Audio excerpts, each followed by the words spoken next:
الرحمن الرحیم۔ Fountain house بظاہر ذہنی امراض کے علاج کا ایک ادارہ ہے، لیکن یہ اس سے کہیں بڑھ کر ہے۔ یہ ایک گھر ہے، یہاں پر بہت سے لوگ آتے ہیں، ایسے لوگ جو دنیا کے ستائے ہوئے ہیں، جو کسی بھی وجہ سے دنیا کے مسائل اور اپنے ذاتی درد و غم کا مقابلہ نہیں کر پائے، ذہنی امراض کا شکار ہوئے اور پھر دنیا نے انہیں پاگل کہنا شروع کر دیا، خود سے دور کر دیا۔ حالانکہ یہ وہ لوگ ہیں جو بہت ذہین ہیں، حساس ہیں اور اس قابل ہیں کہ انہیں گلے لگایا جائے، ان سے محبت کیا جائے۔ یہ دل گرفتہ اور اداس لوگ ہیں، یہ وہ لوگ ہیں جو وقت سے پیچھے رہ گئے اور ہم نے ان کو چھوڑ دیا۔ کوئی شیزوفرینیا ہے، کوئی ڈپریشن ہے، کوئی سائیکوٹک النیسز ہیں، کوئی اپنے آپ سے خوفزدہ اور سہما ہوا شخص ہے۔ تو یہ لوگ فاؤنٹن ہاؤس میں رہتے ہیں۔ ہم انہیں مریض نہیں کہتے، ہم انہیں دوست کہتے ہیں، ساتھی کہتے ہیں۔ ان میں خواتین بھی ہیں، ان میں مرد بھی ہیں، ان میں چھوٹے بھی ہیں، ان میں بڑے بھی ہیں۔ 3 ہمارے ادارے ہیں فاؤنٹن ہاؤس کے زیر انتظام۔ لاہور میں شیخوپورہ کے قریب واقع فاروق آباد میں اور سرگودا میں۔ یہاں پر کوئی 600 کے قریب بیڈز ہیں جو تقریباً بھرے رہتے ہیں، اور پھر اس کے علاوہ ہزاروں افراد آؤٹ ڈور کے ذریعے سے علاج کروانے کے لیے آتے ہیں، اور پھر ان کو بہت سستی یا مفت ادویات دی جاتی ہیں اور وہ ہنستے کھیلتے ہوئے مسکراتے ہوئے واپس گھروں کو لوٹ جاتے ہیں۔ یہ سارا کا سارا نظام جو ہے یہ آپ لوگوں کی مدد سے چلتا ہے، مخیر حضرات کی مدد سے چلتا ہے۔ تقریباً 25 کروڑ روپے سالانہ اس کے اوپر خرچہ آتا ہے۔ اس کی مہنگی ادویات ہوتی ہیں، بہترین کھانے ہوتے ہیں، ان کی تربیت ہوتی ہے، ان کی بحالی کی کاوشیں ہوتی ہیں، مختلف طرح کی ان کی کلاسز یہاں پہ لی جاتی ہیں۔ یہاں سائیکالوجسٹ ہیں، سائیکیٹرسٹ ہیں، پھر سماجی کارکن ہیں، بے پناہ رضاکار ہیں یہاں پر جو یہ کام اپنی خوشی سے کرتے ہیں۔ فاؤنٹن ہاؤس 1971 میں اس کا آغاز ہوتا ہے۔ ڈاکٹر رشید چودھری اور اس کے کچھ دوست اس کے بانیوں میں سے ہیں۔ پھر بہت سے لوگوں نے اس کی مدد کی، بے پناہ اپنے ذاتی انہوں نے وسائل دیے اور اس کی عمارت کو مزید وسعت دی گئی، اس میں سہولیات کی فراہمی کو یقینی بنایا گیا۔ تو یہ معاشرے کی میں سمجھتا ہوں کہ ایک بہترین تصویر ہے۔ یعنی ایک طرف تو یہ ہے کہ لوگوں نے ان مریضوں کو یا ان ساتھیوں کو جو ہمارے فاؤنٹن ہاؤس میں رہتے ہیں خود سے دور کر دیا، ان کو وہ محبت نہ دی جو ان کا حق تھا۔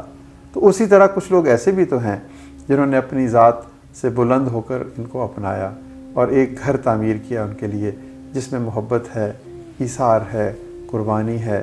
یہاں پر بہت سے لوگ ان کے آنسو پونچھنے کے لیے ہمیشہ ہمہ وقت تیار رہتے ہیں۔ میں خاص طور پر مینجمنٹ کا اور سٹاف کا ضرور ذکر کروں گا کہ ان لوگوں کو اپنے پاس رکھنا، ان کا علاج کرنا اور ان کے ناز نخرے اٹھانا، ان کے ساتھ محبت بھرا سلوک کرنا بہت مشکل کام ہے۔ یہ کسی بات پر اڑتے ہیں تو اڑتے چلے جاتے ہیں، ان کو اپنی صفائی کی خبر نہیں، کھانے کی خبر نہیں، ادویات بھول جاتے ہیں۔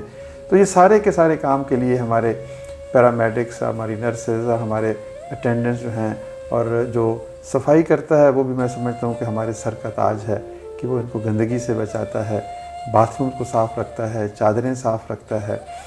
پھر اسی طریقے سے ہمارا جو میڈیکل پروفیشنل سٹاف ہے وہ ہیں، سائیکالوجسٹ ہیں، اور پھر جو ہماری ایگزیکٹو کمیٹی ہے اور جو اس کا گورننس کا سٹرکچر ہے، جو اس کے ٹرسٹیز ہیں، یہ ان کی نیک نیتی، ان کا اخلاص اور ان کی رضاکاریت ہے کہ یہ سب مل جل کر کام کرتے ہیں۔ فاؤنٹن ہاؤس کسی ایک شخص کے نام سے زندہ نہیں، کسی ایک شخص کی وجہ سے زندہ نہیں، یہ کلیکٹیو ایفرٹ ہے آف دا انٹائر سوسائٹی۔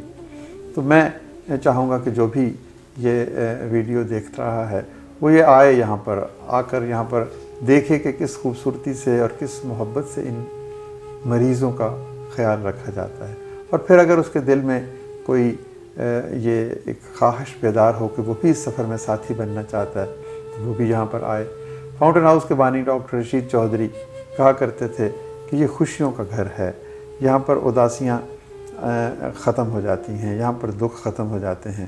اور وہ یہ بھی کہتے تھے کہ اگر کوئی شخص فاؤنٹن ہاؤس میں ایک دفعہ آتا ہے تو پھر وہ اس سے دامن نہیں چھڑا پاتا، یعنی پھر سے اس کا دل کرتا ہے کہ وہ یہاں پر آئے، ان لوگوں کے ساتھ کچھ وقت گزارے، عید کے دن شب برات کے دن، کسی خوبصورت تہوار کے دن.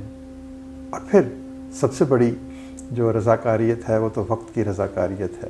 پیسے دینے والے بہت ہوتے ہیں، لیکن کسی تنہا شخص کے پاس بیٹھ کر اس کے دکھ اور درد کو اپنا دکھ اور درد سمجھتے ہوئے اس کو رفاقت کا احساس دینا بہت مشکل ہے.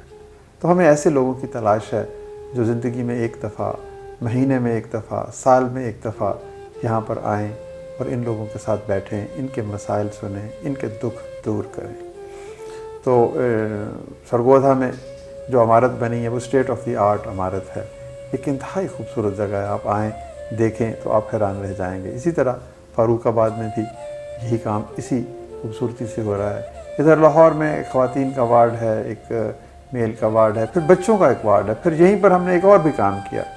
ہم نے کہا کہ جو خواجہ سرا ہیں ان کو بھی یہاں پر بلائیں، وہ بھی ذہنی تفکرات کا شکار ہیں، ان کو بھی یہاں پر علاج کی سہولت میسر آتی ہے، ان کو بھی خوراک دی جاتی ہے، خوراک کے لیے کچھ پیسے دیے جاتے ہیں، فوڈ الاؤنس دیے جاتے ہیں. تو یوں سمجھیں کہ یہ ایک کمپیشن ہوم ہے. یہ آپ کی اور میرے اس لمحے کے لیے تیاری ہے جب ہم سے ہمارے رب نے پوچھنا ہے کہ تم نے دنیا میں محروم اور دکھی لوگوں کے لیے کیا کیا. تو فاؤنٹن ہاؤس جیسے کہتے ہیں ایک فوارہ ہے، اور اس فوارے کی ہر بوند جو ہے وہ محبت کی بوند ہے. آئیے ان بوندوں میں اضافہ کریں، آپ بھی ایک بوند بنیں، اور یوں ہم ایک خوبصورت معاشرہ بنائیں جس پر ہر شخص کو فخر ہو اور وہ ہر شخص کے لیے ایک راہ نجات بن سکے. بہت